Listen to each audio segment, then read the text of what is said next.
ಈ ಜಾಗನ ಯಾರು ಶ್ರೀಲಂಕನ್ ಗೌರ್ಮೆಂಟ್ ಕೊಟ್ಟ ಮೇಲೆ ಅವರು ಇಲ್ಲಿ ಬಂದು ಒಂದು ಇದೆಲ್ಲ ಕಟ್ಟಕ್ಕೆ ಶುರು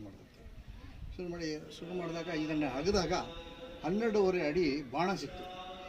ಇದು ಅಗದಾಗ ಇವತ್ತು ಅದನ್ನು ಮ್ಯೂಸಿಯಮಲ್ಲಿ ಇಟ್ಟಿದ್ದಾರೆ. ಎಲ್ಲಿ ಇದು ಎಲ್ಲಿ ಅಂದರೆ ಹೆಸರು ಮರ್ತೋಗಿದ್ದೀನಿ, ಹೋಗೋ ದಾರಿ ಬರುತ್ತೆ. ಬಟ್ ಮ್ಯೂಸಿಯಮ್ ಈಗ ಯಾರನ್ನೂ ಅಲೋ ಮಾಡ್ತಾ ಇಲ್ಲ. ಈಗ ಮೊದಲೆಲ್ಲ ಮಾಡ್ತಾಯಿದ್ರು, ಈಗ ಅದೇನೋ ಮಾಡ್ತಾಯಿಲ್ಲ.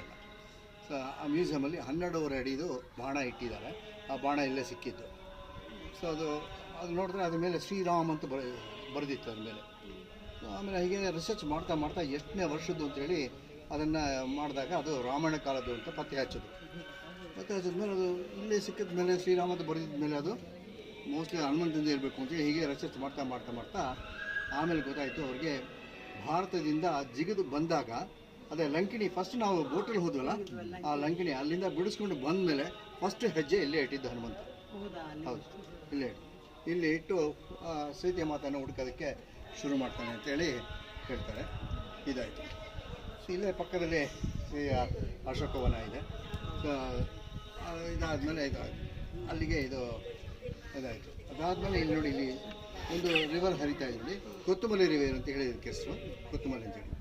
ಆಮೇಲೆ ರಿಸರ್ಚ್ ಮಾಡ್ತಾ ಆ ಕಡೆ ರಾವಣನ ಭಕ್ತರು ತುಂಬ ಜನ ಇರೋದಕ್ಕೆ ಗೊತ್ತಾಯಿತು. ಆ ಬೆಟ್ಟದಲ್ಲಿ, ಎದುರುಗಡೆ ಬೆಟ್ಟದಲ್ಲಿ, ಅದಕ್ಕೆ ರಾವಣಗುಡ ಅಂತ ಹೇಳ್ತಾರೆ. ರಿಸರ್ಚ್ ಮಾಡಿದಾಗ ಸಿಕ್ಕಿದ ಬರೀ ರಾವಣನ ಮಾತೇ ಅಲ್ಲಿ ಹೇಳತಕ್ಕಂಥ ಎಲ್ಲ ಮಾಡ್ತಾಯಿದ್ದಾರೆ. ಎಲ್ಲ ಈಗಲೂ ಮಾಡ್ತಾರೆ ಆ ಬೆಟ್ಟದಲ್ಲಿ. ಅದಕ್ಕೆ ರಾವಣಗುಡ ಅಂತ ಹೇಳ್ತಾರೆ. ಈ ಜಾಗಕ್ಕೆ ರಾಮಗುಡ ಅಂತ ಹೇಳ್ತಾರೆ. ಶ್ರೀ ರಾಮ ಈ ಕಡೆಯಿಂದ ಯುದ್ಧ ಶುರು ರಾವಣಗುಡ ಅಂತ ಹೇಳಿ.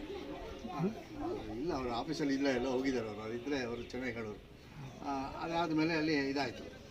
ಸರಿ, ಶುರು ಮಾಡಬೇಕು ಯುದ್ಧ ಸ್ಟಾರ್ಟ್ ಮಾಡಬೇಕಾದ್ರೆ ಕ್ಷತ್ರಿಯರು ಡೈರೆಕ್ಟಾಗಿ ಮಾಡೋಂಗಿಲ್ಲ. ಬ್ರಾಹ್ಮಣರ ಹತ್ರ ಹೋಗಿ ಅವ್ರು ಕಂಕಣ ಕಟ್ಕೊಂಡು ಬಂದು ಆಮೇಲೆ ಶುರು ಮಾಡಬೇಕು ಅಂತೇಳಿ. ಸರ್ ನೋಡ್ತಾರೆ ವಾರ್ಫೀಲ್ಡಲ್ಲಿ ಯಾರು ಅದಕ್ಕೆ ವೇದ ಉತ್ಪನ್ನರು ಯಾರು ಕೇಳೋದು ಯಾರೋ ಅಷ್ಟು ಕಣ್ಣಿಗೆ ಕಾಣಲ್ಲ.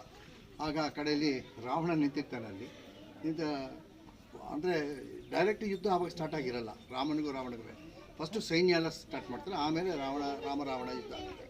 ಸೊ ಇವನು ರಾವಣನ ಹತ್ರ ಹೋಗಿ ರಾವಣನಿಗೆ ನಮಸ್ಕಾರ ಮಾಡಿ, ಈ ಥರ ನಾನು ಯುದ್ಧ ಮಾಡ್ಕೊಂಡಿದ್ದೀನಿ, ನನಗೆ ಕಂಕಣ ಕಟ್ಟು ಅಂತ ಕೇಳ್ತಾನೆ. ಯಾರು? ರಾಮ. ಆವಾಗ ರಾಮನಿಗೆ ರಾವಣನೇ ಕಂಕಣ ಕಟ್ತಾನೆ. ನಿನಗೆ ವಿಜಯ ಆಗುತ್ತೆ ಹೋಗು ಅಂತ ಹೇಳಿ ಕಳಿಸ್ತಾನೆ. ಅವನ ಮೇಲೆ ಸಹ ಅವನು ಹೋಗ್ತಾ ಇರೋದು. ಈಗ ಗೊತ್ತಿಲ್ಲ ರಾಹುಲ್ ಗಾಂಧಿ ಆದರೆ ಏನು ಮಾಡ್ತಿದ್ದ ಗೊತ್ತಿಲ್ಲ. ಬ್ರಾಹ್ಮಣ ಅಲ್ವಾ ಬ್ರಾಹ್ಮಣ, ಅವನ ಧರ್ಮ ಅದು. ರಾವಣ ಅಲ್ಲ, ಅವನ ಧರ್ಮ.